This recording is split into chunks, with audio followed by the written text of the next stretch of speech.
Yay! You're the seller and you had just received multiple offers on your home, and now it's time for the fun part, to review all the different offers and make sure that you're selecting the best offer for you. But seller beware, the highest price offer is not always the best offer. Let's spend some time today talking through what are some of the top 4 to 5 things that you should be reviewing on all your offers with your agent. Number 1, of course it is price. We all want to make sure that you're getting the best possible price for your home. So we want to start with that, of course. We'll talk in just a little bit about why price might not always be the number 1 thing that you're looking for.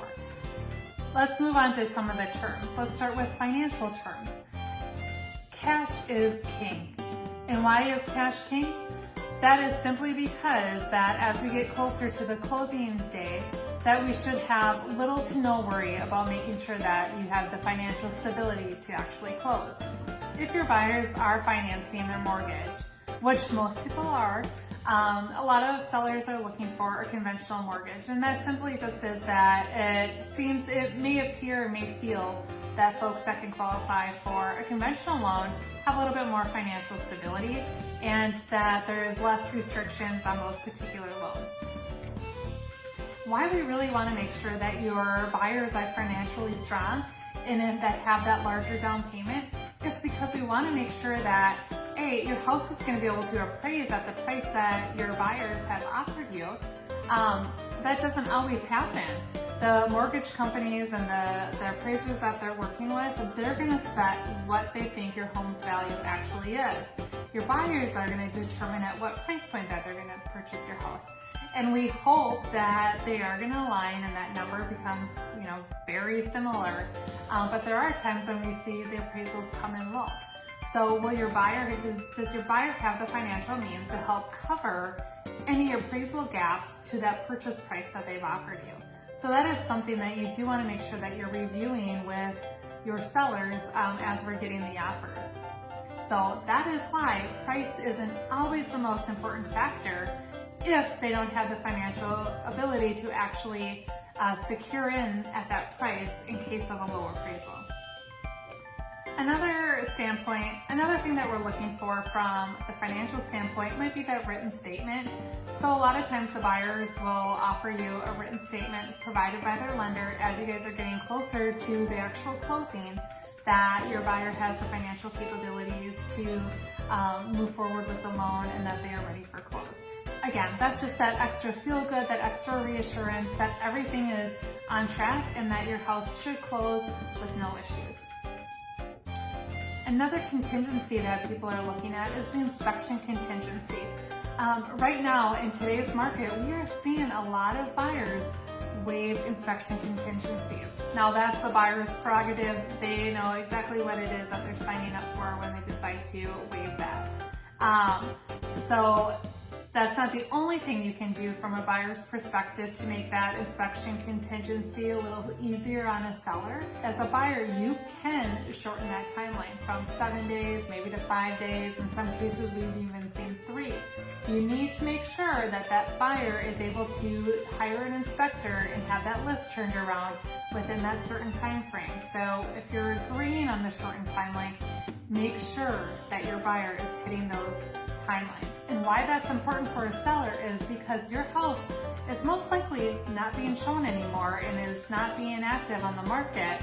And you want to make sure that you're still in front of as many people as possible. So if you have a shortened time frame, you can get your house back on the market ASAP if anything should happen during that contingency phase.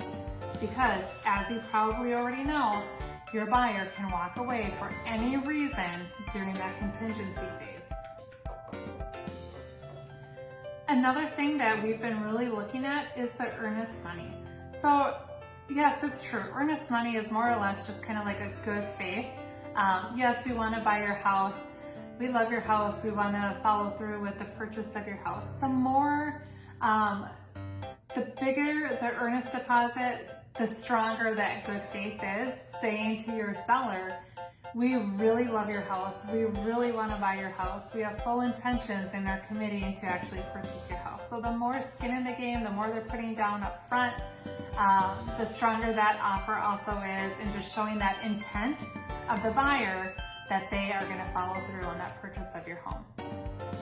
Another thing that we also are reviewing when we're going through multiple offers is how clean is that offer, meaning how much, is there any personal property that your buyer has put in that they're looking to potentially purchase or have wrapped into the sale, or are they just worried about your house as is right now and not shopping around your house while they're touring your home? So a lot of sellers are looking for just a simple, clean offer. And a lot of times we are looking at the personal property once we've already accepted an offer and we're well beyond and the home is in the escrow period. And so that is totally fine. There's a lot of negotiations that can still happen back and forth at that time. But in an effort to really stand out from the crowd, worry about just getting your house accepted first. So whenever you are the seller, you want to make sure that you and your agent are sitting down and reviewing these 4 to 5 different line items.